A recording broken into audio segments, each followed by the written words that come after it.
Yep, it's cold.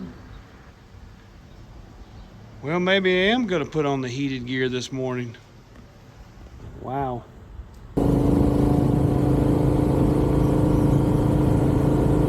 The Arizona highways 261, 273, and 260 create a scenic loop through the White Mountains in eastern Arizona, offering breathtaking views, outdoor recreation, and a peaceful drive through forests, meadows, and high-elevation landscapes. Highway 260. This major east-west highway runs from Payson through Show Low and Springerville. It's a well-traveled route connecting several mountain communities. Highway 261 branches off Highway 260 south of Eager, leading toward Big Lake and the White Mountains. Highway 273 connects Highway 261 to Highway 260, completing the loop near Sunrise Park Resort. The loop reaches over 9,000 feet in some areas, making it a cool retreat in summer, but prone to snow and closures in winter. Let me tell you a little story about this ride. Jake and Tommy have been riding together for years, carving up back roads across the Southwest, chasing open skies and the thrill of the ride. But by the time morning came in Springerville, they saw the rain coming up fast from the south. "Man, I don't feel like riding through that," Tommy muttered, pulling his helmet off as they fueled up. Jake squinted at the clouds. "We can dodge it.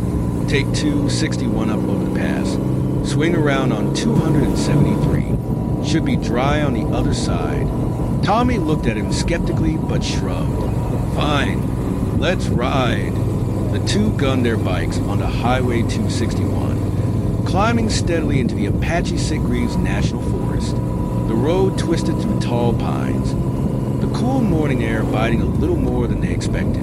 Patches of snow lingered in the shadows from last night's storm, but with the sun shining overhead, it seemed harmless enough.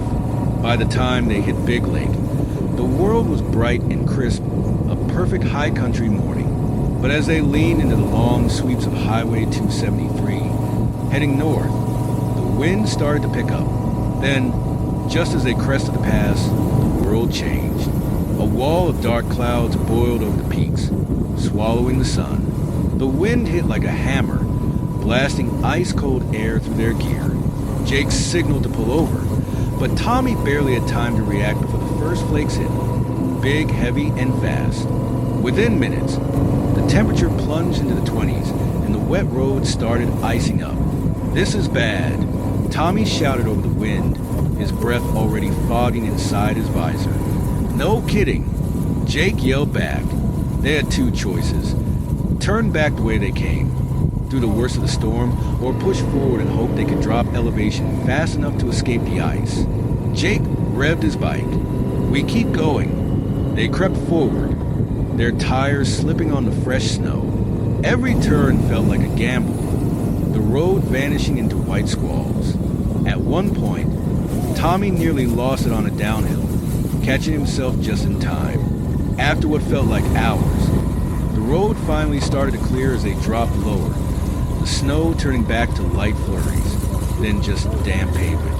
By the time they reached the bottom, both riders were frozen to the core, their hands barely able to grip the bars. They rolled into a tiny roadside cafe, shaking off snow as they stomped inside. The waitress took one look at them and smirked. "Y'all trying to dodge the rain?"